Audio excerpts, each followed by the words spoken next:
Good afternoon, everyone. This is Ann Hayner with WiSys. Welcome to our Agility Web Explorer webinar this morning. Thanks for attending. We're really glad to see all the people that we have on the call. We do have quite a number of people on.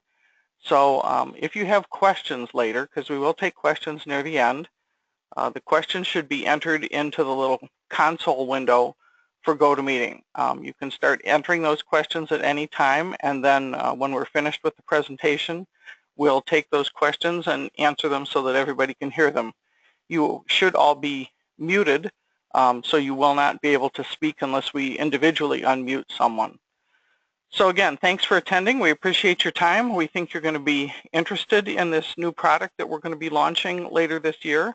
I'm pleased to have both Bob and Bruce with us on the call. And at this time, I'm going to turn the mic over to Bob so that he can give us a little sneak peek of what we're doing on the web today with Agility. Bob, it's yours. I guess you have to unmute your own mic, Bob. Pardon me? There you go. Good afternoon. It is afternoon somewhere, but it is morning right now. I am here to introduce you to a new product from WiSys. It is built on our Agility application framework. It is designed to work on the web, so we're calling it Agility Web Explorer, abbreviated as AW. So I want to build on that. So if you were to go over to the web and search on WiSys applications, the WiSys applications are built to really do transactions in real time. And so far we have applications that run on scan guns and desktop PCs, which really help people capture information in their inventory and movement at the first touch point. That first touch point is important because it's capturing the data when you really grab it the first time. And you're avoiding having to write things down and to key them in later. So I'm going to ask now, where is your first touch point?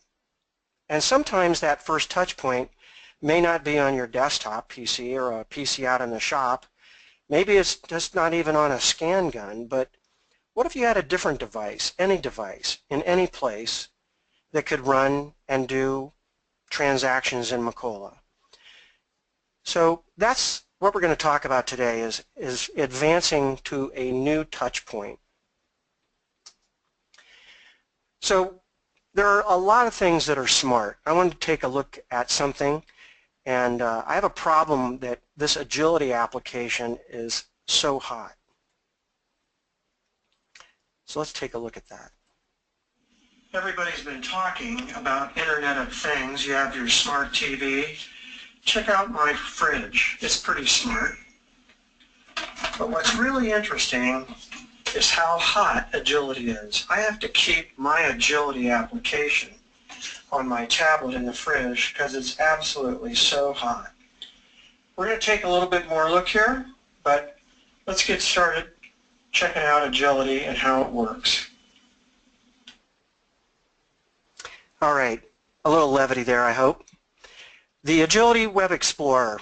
I've got some bullets, the who, what, why, when, and where type stuff. Who can use this product? Well, if you're using Macola on Progression SQL, if you're using Macola ES or Macola EM10, then you can use this product. So that just about covers the entire universe of Macola customers that can use the Agility Web Explorer. Well, what's it for? It's for the presentation of Macola information, so you can have your Macola information where you want it, and you can even do transactions in a browser. So it's not an app, it's a browser. And when's it going to be available?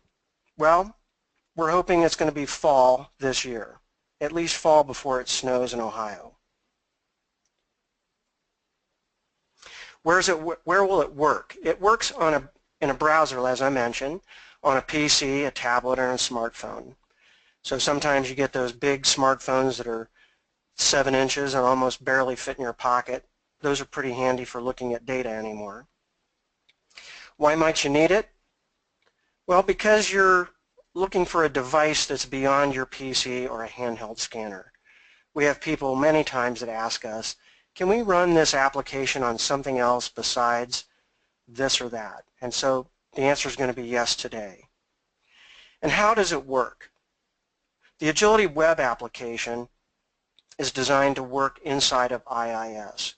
You load an application into your IIS, it uses Windows authentication, and that's how you make your browser connection. I've got a screenshot here, and I'll get into it a little bit more in a minute, but this is Macola 10, and just as we have embedded our existing desktop application in Macola, you can now plug in this browser application right into a Macola 10 screen and just drop a component right in. You can run the Agility Web Explorer directly off your browser. I mean, you can just have a link, a favorite, and just pull it right up. You can run it in your iPad. So this is my iPad sitting on my desk, and you can see that as you use the application, it resizes automatically to the size of your screen. And if you have a small enough device, you can get a few fields to display, maybe just the ones you want. So that's kind of what it looks like from a high level. I'm going to go ahead and go through a few features, and we're going to look at how Agility works on the application itself. So let's go take a look at that. Let's see how it works. Firstly, this is Microsoft Edge. So it works no problem with Microsoft Edge. Here's an example of Internet Explorer 11. Same thing. And finally, here's Chrome. And it works with all three popular browsers. Let's come in and take a look at field arrangement. How do I move things around?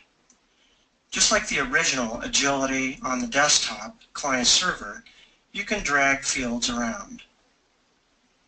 Put them where you want them. You can actually add more fields. If you want to use column chooser, you can expose the column chooser. I am missing quantity on order, quantity ordered. So let's go find that, quantity ordered, and just drag that up here. So now I can see the quantity ordered on all these POs. If I want to get rid of something, I can just drag something off the screen to the column chooser also and make it go away. I click X to clear that screen.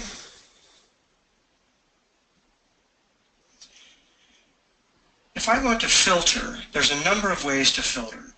Firstly, if I want to come to a particular item and filter for an item, I'll look at bolt and pull up everything that has the word bolt in it. As I begin to type here, you'll notice I don't have to hit tab or enter. It's responsive. If I type chalk for chocolate, it'll find that item. It just needs a second to re-query the screen.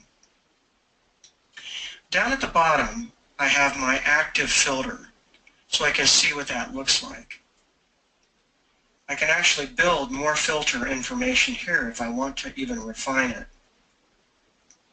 If I want to clear it completely, I can make it go away right here by clicking clear. Something else that's very powerful is grouping. Maybe I want to group my POs by vendor.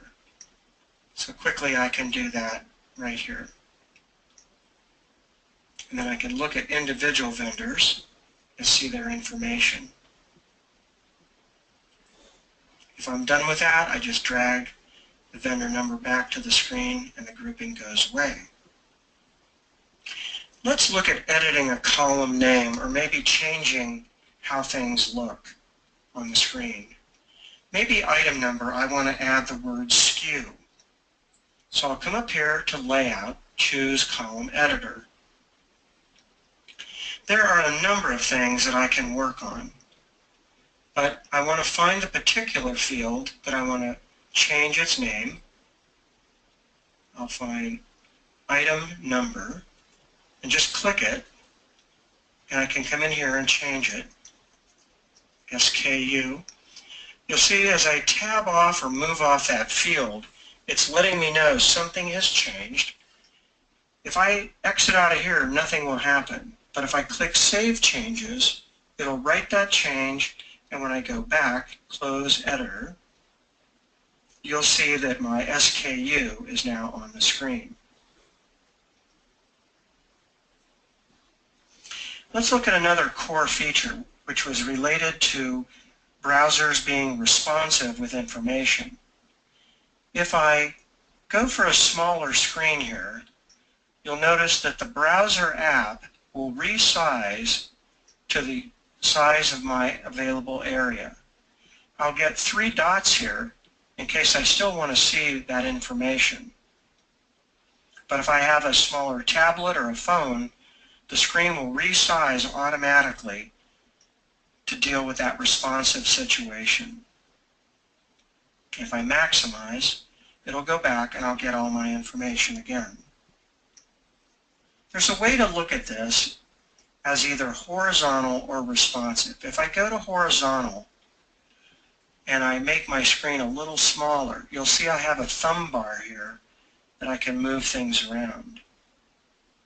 Maybe I want this field over here, so I can get that back on my screen in a place where I like it. When I'm done being in horizontal mode, I just go back to responsive. And now I have my layout set the way I want to work with it. If I really like this setup and I want to save this layout, I can come in and say Save Layout As, and I'll save it as Bob. So now I have the Bob layout and I have the default layout, and I can switch between them. So if you want to share views or layouts with different people, you can let them grab them and display them. Or if they don't need to see them, based on their roles, things won't be available for them to see. So this is the Bob layout.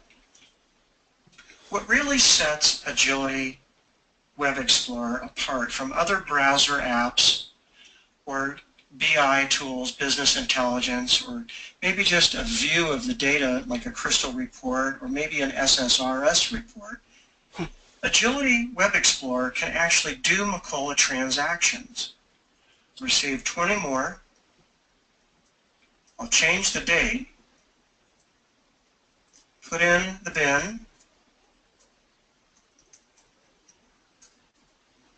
lot 123. Click Receive, and it will do the processing, and now I have 530 received. If I make a mistake, say I want to receive 2 more, but I don't give it a bin and a lot, and you can see that it is lotted and binned. So Macola should get mad, and the business objects should take care of my problem and let me know that I've made a mistake. And you can see here that I got a rules, check rules error, that bins are required for this transaction. So I have to give the transaction exactly what it needs to be able to do that transaction. I'm going to go ahead and clear that particular thing. And the last thing to talk about is exporting. I can export to Excel or to a PDF. I can select that, and it'll save that information for me to my device. Okay, back to our next video.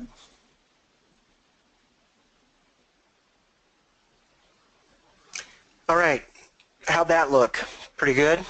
Those are the core features of the Agility Web Explorer. So how does this work? The Agility Web Explorer is built on the same design studio that we've used for years now with the Agility Design Studio. So if you've been a customer for a while and you've been working with Design Studio, or maybe you're a business partner and you're using this in specific consulting applications, if you know how to use this tool, you now can just open it up and create a web component. I'm going to take a shot here and pass the baton over to Bruce just for a minute and let him create a component and display it. We'll see how that's going to work. And I'm going to switch to Bruce, make presenter. Bruce, are you there? Yes, I am. All right, you need to share your screen. Okay. Make sure that I'm reset here. Yep, looks good. All right, so this is my environment where I have several applications on my, I've given my access to these applications, and I have these different groups available for me right now. But I want to create something brand new just for my presentation today. So the first thing I'm going to do is create a project. And this is just anybody familiar with the Design Studio product that we have, you're seeing the same environment you're used to using and building desktop components. So I'm going to create a new project, and I'm going to call it Web Project. And the only thing I have to do unique here is I have to say it's a web project. All web components have to be in a web-based project versus a desktop client-server project. So that's going to go ahead and create and open that project. And it's an empty project. And over here I have the web menu that you saw on my screen over here. So I manage everything in Design Studio just the same way I would if I'm in regular Design Studio and you're used to. And the components is a shorter list. We don't have everything available that you have in the desktop solution. You don't have calendars and other components. We'll be expanding the range of components over time. Pretty much it's grid and process grid, but all of your executable elements are still here. You can still do stored procedures, object transactions. So all the object transactional capability that is available in the core product is presented to you in the web project and exactly the same capability. Nothing's been diluted in that sense.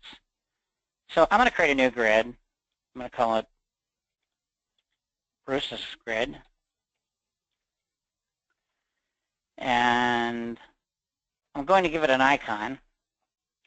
Something might be a little interesting here. We have a fairly large icon library, so we'll just give it something unique.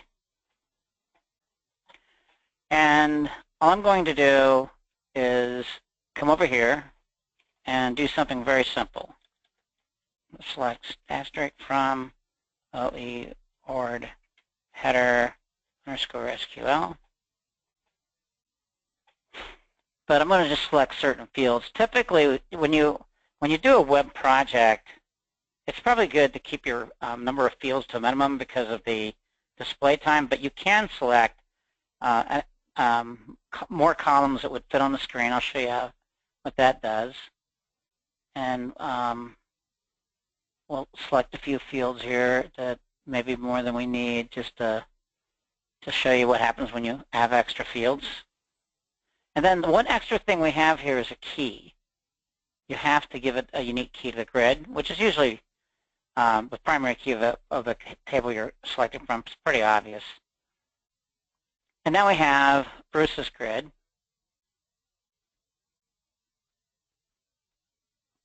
And you'll see in design mode, I have the ability to design and edit that grid.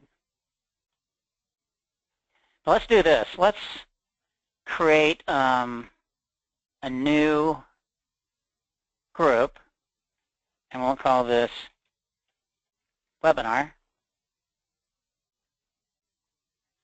And then if I go back over here and hit F5, I now have my new group, but it's empty.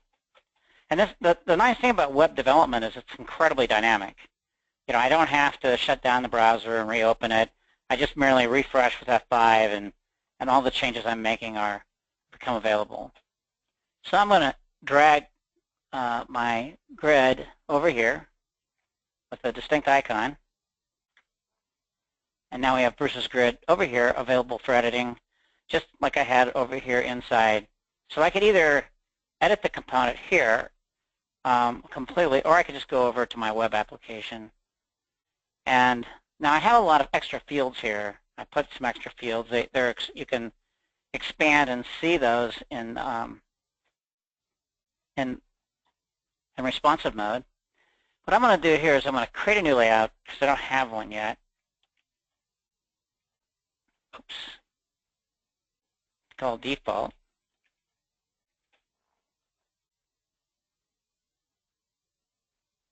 All right, now I want to do some work on the layout like Bob did. I want to go into my column editor. And then the name of these columns, you'll notice, I mean, they come in the kind of, in the format of the column definitions of Macola. But I want something a little more elegant, and I don't want to go to a lot of work of renaming all these.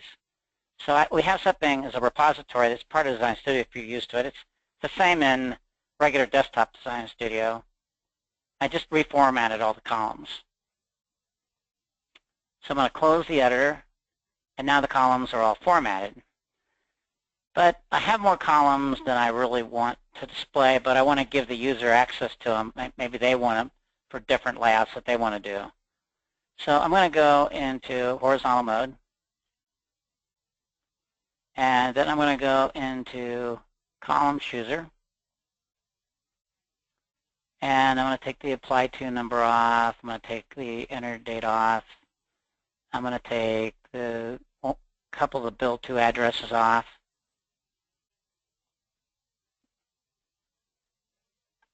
Then I'm going to do a save layout.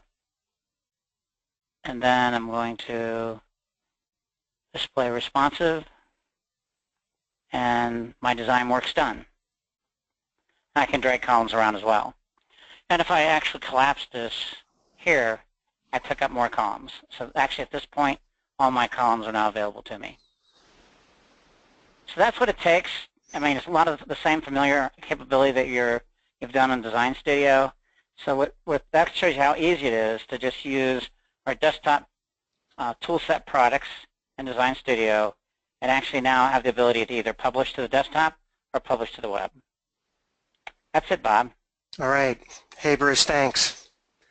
I'm going to go ahead and take control back.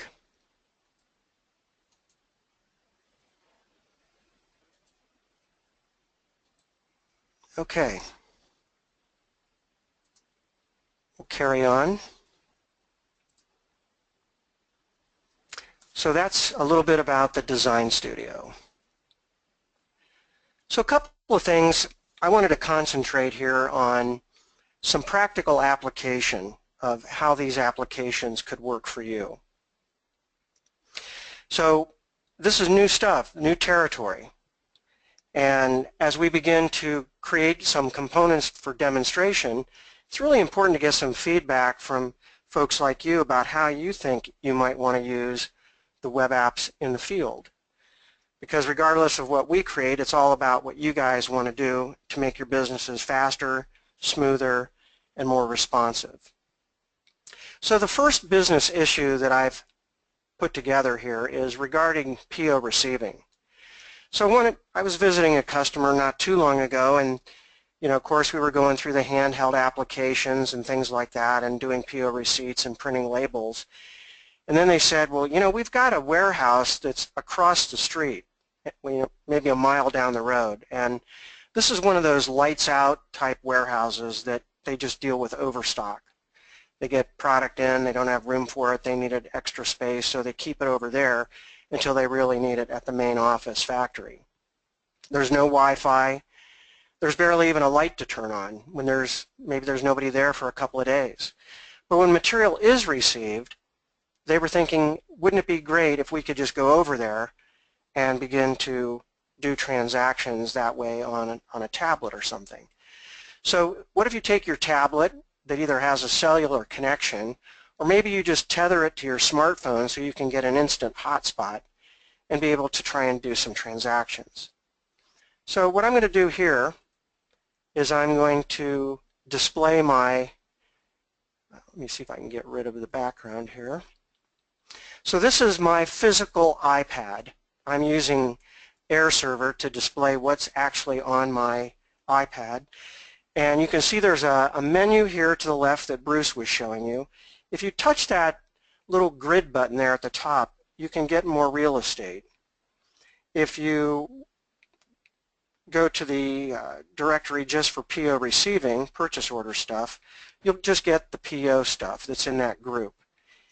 Up at the top of the screen, kind of under the refresh circle there, I can't really move my mouse for you to see it, but there's the actual Agility Web Explorer. If you touch that, you'll see all components. Anyway, I'm going to touch the PO receipt web grid, and it'll bring it up, and it will respond, and I can go and find my PO65. So I'm going to type in there, and it'll go and filter for me. And so I'll just go back down, and I want to receive. I'm going to go to horizontal because I need a little bit more information on that screen.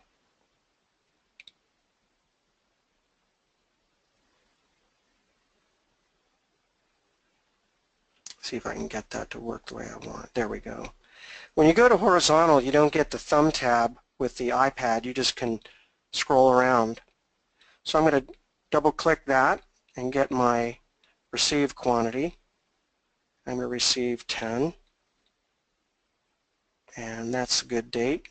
And my bin is going to be D1. And my lot will be lot ABC. So when I'm good to go, I just come up to the top there and press receive, and it'll process that transaction. Just that quick. So that is remote PO receiving. You can see here if I click on the hyperlink for 65, we'll see if it'll open up the Agility tab. It's not going to do that for me this morning on my iPad. Okay, so that's PO receiving on the iPad. I could do it on a desktop PC too if I wanted to. If I come back over here, PO receiving. This is, imagine you have a tablet or a Surface with an actual keyboard. Sometimes that makes it a little easier. PO 65. Again, I'll just type in here, I want 10 more. Door 2, lot 1, 2, 3, receive. And if I click here, you can see I can actually open up the copy of the PO, and I can drill down and actually see the transactions here. So here's the receipt with today's date and time on it. Okay, let's go back here and let's go to the next example that I thought up. So imagine you're out on the shop floor and you're the production manager or the foreman, somebody in charge of keeping track of what jobs are being worked on, what the status of those jobs are. Maybe you need a device in the office when you're sitting at your desk, but it'd be handy if you could grab a tablet, roll out onto the shop floor, and begin to look at pop orders to see what the status of pop orders are. So let's go back and do that.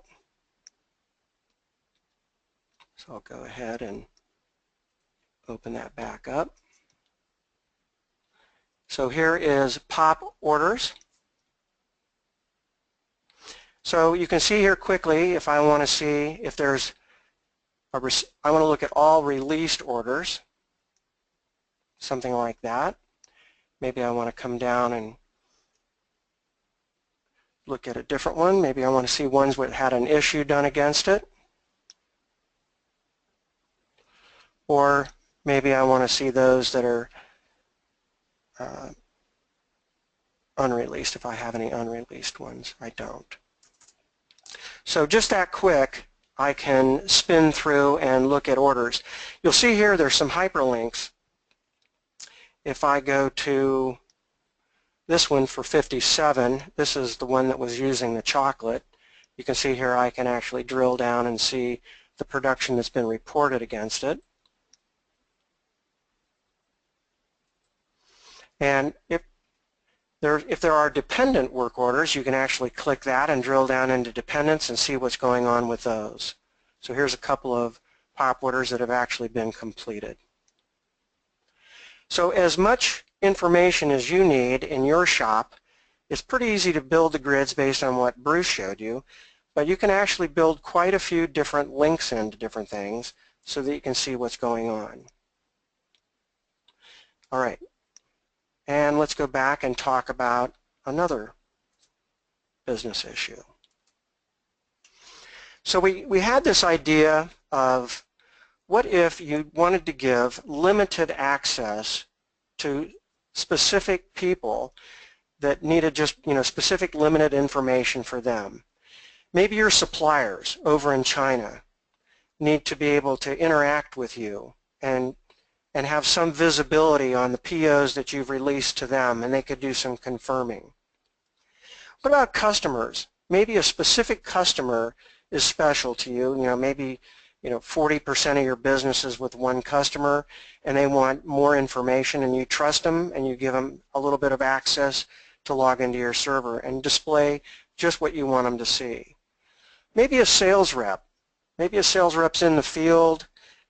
They want to know what's been booking in their territory, what orders are going to ship today, things like that. Being able to just drill down based on what you're allowed to see. So let's go back to the desktop app again. So we created this idea of gateways. So let's take a look at a PO gateway. A gateway would be different than a portal. A portal would have many, many, many things to do. This is just very limited.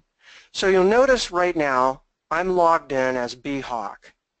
When I'm logged in as BHawk, I'm the guy at Trendy Products, in the Far East, and I'm supposed to be the guy, communicating back and forth to my customer as to, am I going to make certain dates? Am I going to be able to fulfill orders on time? Things like that. So if we were to go to this particular order here, this is a PO 102, and you can see that here's the order date, and I'm going to confirm that I'm going to make that delivery by the end of the month. So I'm going to change a drop-down selection here. Of course, you can make them say whatever you want. And here I'm going to put a note in here, looks good. So as soon as I do that, and I could manipulate multiples at the same time, maybe this one needs to go that day. I'm going to change it to yes and okay. And so as I click around, you can see they change color, and when I'm done, I just push the update button. As I change data, notice there's a checkbox over here. You could turn this on or on if you don't want it to do that. But when I click update, what's this going to do behind the scene? It's just doing a SQL script. It's not really a transaction in Macola, but it's just really taking this user-defined field and being able to do a SQL update to that data remotely. Well, just think about what that might mean to your business, where a specific supplier doesn't have to send you that email spreadsheet. Maybe they could type in here which container number that particular line item and quantity are going to go against. Whatever you can dream up, this would be available for you to create that type of integration back to your system. And again, it's just focused on this username logged in and this vendor number that creates Trendy Products. So that's pretty simple. Let's take a look at another one. Here's an order entry gateway.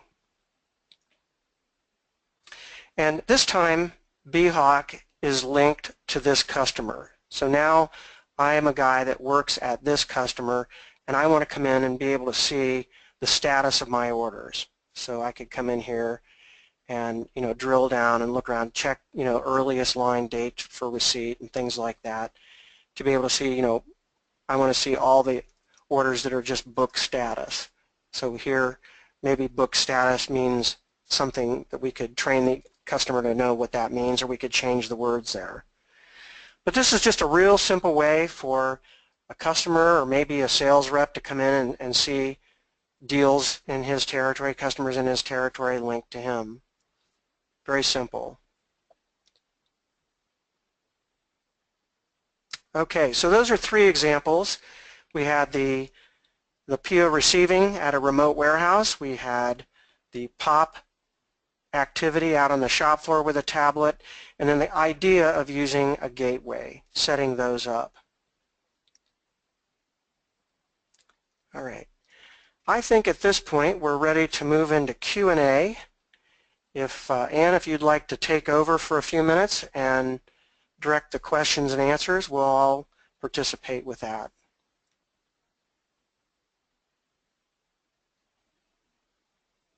Ann, are you there?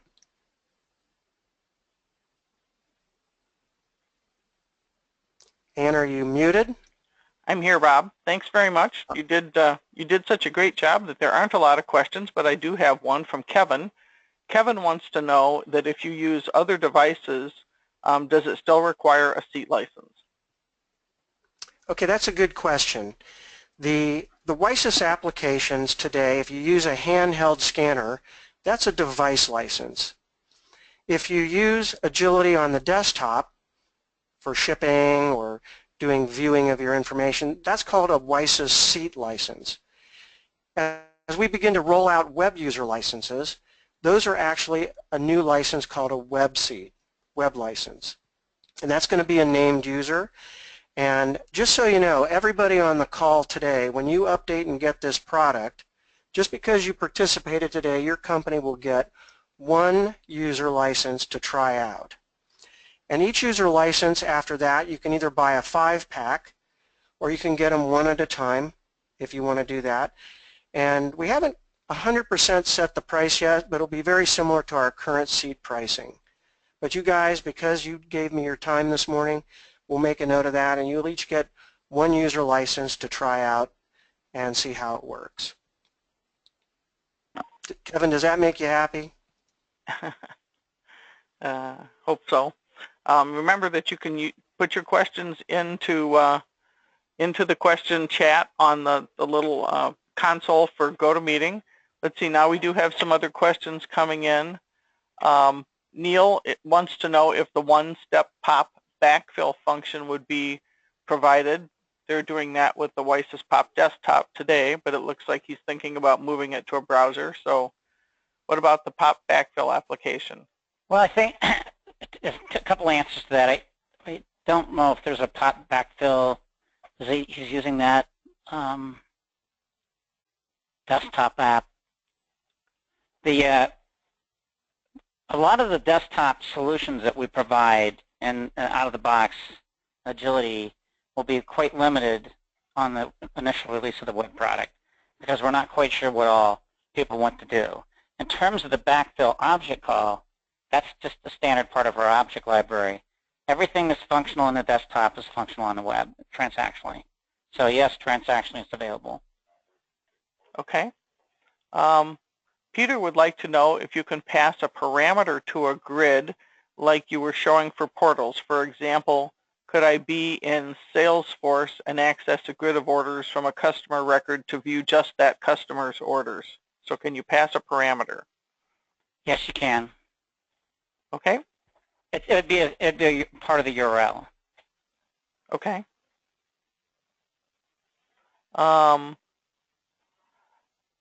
Kevin is asking, when using other devices, will there be an ability to enter labor? I believe Kevin's probably asking about shop floor control labor.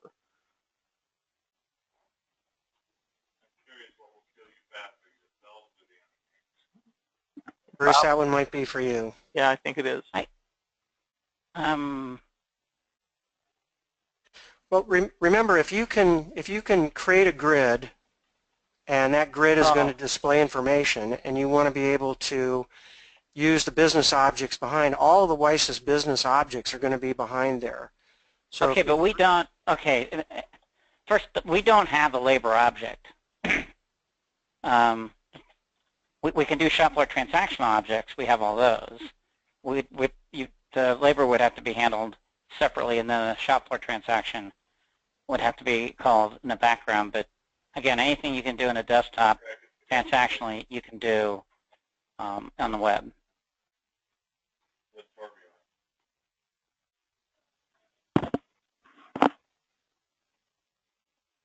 Okay, we have another question, and I don't quite understand it. This one's from Christopher. He wants to know if gateways can be syndicated to a website. In other words, can I give customers real-time information on orders via my company website? Yes. Okay.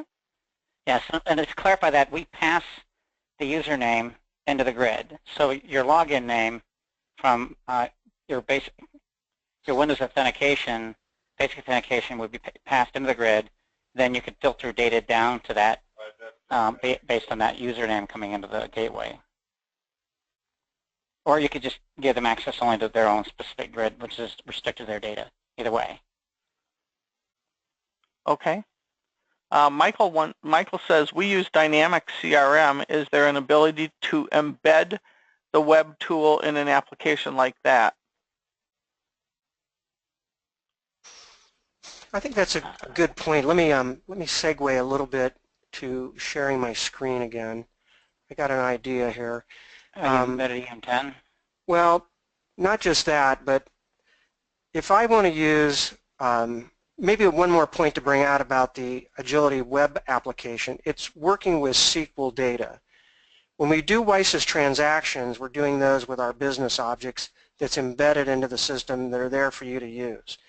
If you have other type of SQL data, like Microsoft CRM data, and you want to create a combined view between Macola data and Microsoft CRM, similar to what you might get with Agility and using Synergy and Macola ERP data, if I were to go into Agility on the web and log in as BHawk, and so basically this is logged into, this is my real-time sales data here. And let me just clear this at the bottom. So if I come in and just go after some data, Acme, and that didn't work the way I hoped. But if I come in here and look at an individual CRM sales forecast, let's see if I have that filter still turned on. Yeah, I want to get rid of this date. Maybe I'll just be able to backspace out of it. Okay.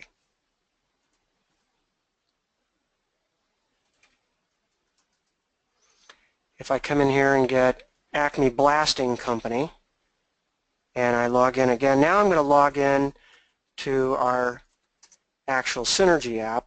You can see here that I have this. So, I mean, this could be your CRM system logged in. It just, you know, it's just Synergy behind here. It could be Microsoft CRM, whatever you're able to call up. I need to add an S up here to get that to display a little better at the bottom. Now I get the full window here. But, you know, this is basically, you know, where I would keep my leads and go back and forth between the CRM system and Macola information all linked together, just whatever way you can dream up to do it.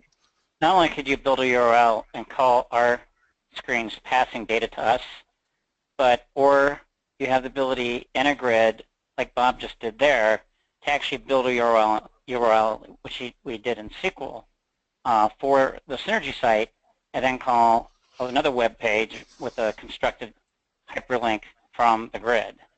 So you can do either one. You can either construct a URL and call us and pass data, or you can build a constructed URL with data passing from the grid dynamically and then call another site.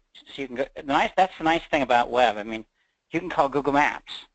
I mean, and once you're on the web, you can construct any kind of link you can imagine. You can do it in SQL, so it's an intelligent link.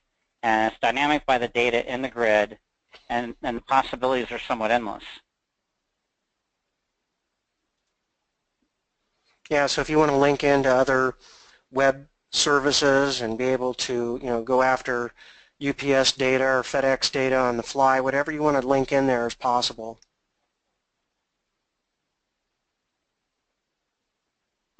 And are there any more questions out there? I don't see any more questions at this point, Bob. Maybe we'll give people just another few seconds to type some in if they have them, but I think people have gotten their questions answered. We had a real nice turnout today, and we're appreciative of everybody taking their time to look at this.